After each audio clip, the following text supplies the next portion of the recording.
शाम का मौसम बहुत अच्छा लग रहा है, तो मैंने सोचा कि शाम को पार्क में टहलने चलना चाहिए। मतलब थोड़ी देर बाहर घूमना अच्छा रहेगा। उसने 14 युद्ध जीते थे और फिर एक साधु के बस 7 शब्दों ने उसे अंदर तक तोड़कर रख दिया। नाम था उसका सेनापति विक्रमादित्य। एक ऐसा नाम कि सुनकर 3-3 राज्य कांप उठते थे। वो कोई मामूली योद्धा नहीं था, वो तो एक चलता फिरता तूफान था। सोचिए जरा, एक के बाद एक 14 युद्ध और हर बार जीत।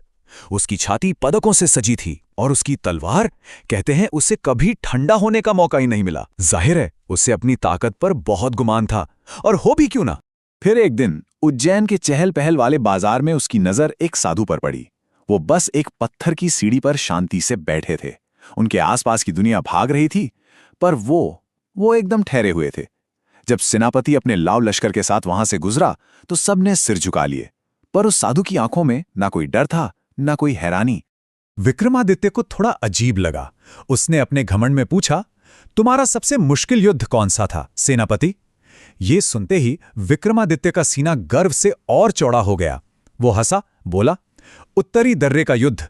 10,000 की सेना मेरे सामने थी और मैं 3 दिन और 3 रात नहीं सोया।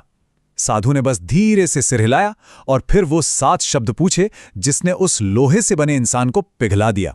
उन्होंने पूछा, क्या तुमने कभी अपने क्रोध पर विजय पाई है? बस एक सवाल, ना कोई ताना, ना कोई चुनौती, पर यह सवाल किसी भी तलवार की धार से ज्यादा तेज था। वो सीधा उसके दिल में उतर गया। उस रात विक्रमादित्य अपनी मखमली सेज पर सो नहीं पाया। बार बार बस वही सवाल गूंज रहा था, क्रोध पर विजय। उसे अपनी सारी जीतें, वो 14 की 14 जीतें, खोखली लगने लगी। पहली बार उसे लगा कि जिसे वो अपनी सबसे बड़ी ताकत समझता था, शायद वही उसकी सबसे बड़ी हार थी। अगली सुबह जब सूरज भी नहीं निकला था, वो महान सेनापति उस साधु के पैरों में बैठा था, बिना सेना के, बिना शाही पोशाक के। और फिर ये रोज का सिलसिला बन गया। पूरे 1 साल तक वो महान योद्धा एक शिष्य बनकर बस सुनता रहा। उसने सीखा कि असली जीत किसी और को हराने में नहीं, खुद को जीतने में है। और फिर एक दिन उसने अपनी वो तलवार, जिस पर उसे सबसे ज्यादा नाज था, उसे आग की भट्टी में डाल दिया। और जानते हैं उस पिघले हुए लोहे से उसने क्या बनवाया? कोई नया हथियार नहीं, उसने गांव वालों के लिए बस एक कुआं बनवाया, ताकि किसी की प्यास बुझ सके। ये थी उसकी 15वीं जीत।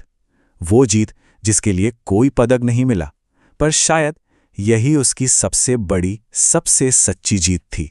सच ही तो है, तलवार उठाना तो कोई भी सीख सकता है, पर उसे नीचे रखना, ये सीखने के लिए सच्ची हिम्मत चाहिए। क्या आपकी जिंदगी में भी कोई ऐसा है जिसने आपको गुस्से पर नहीं बल्कि शांति से जीतना सिखाया हो? अपनी कहानी हमारे साथ नीचे कमेंट्स में जरूर शेयर कीजिए।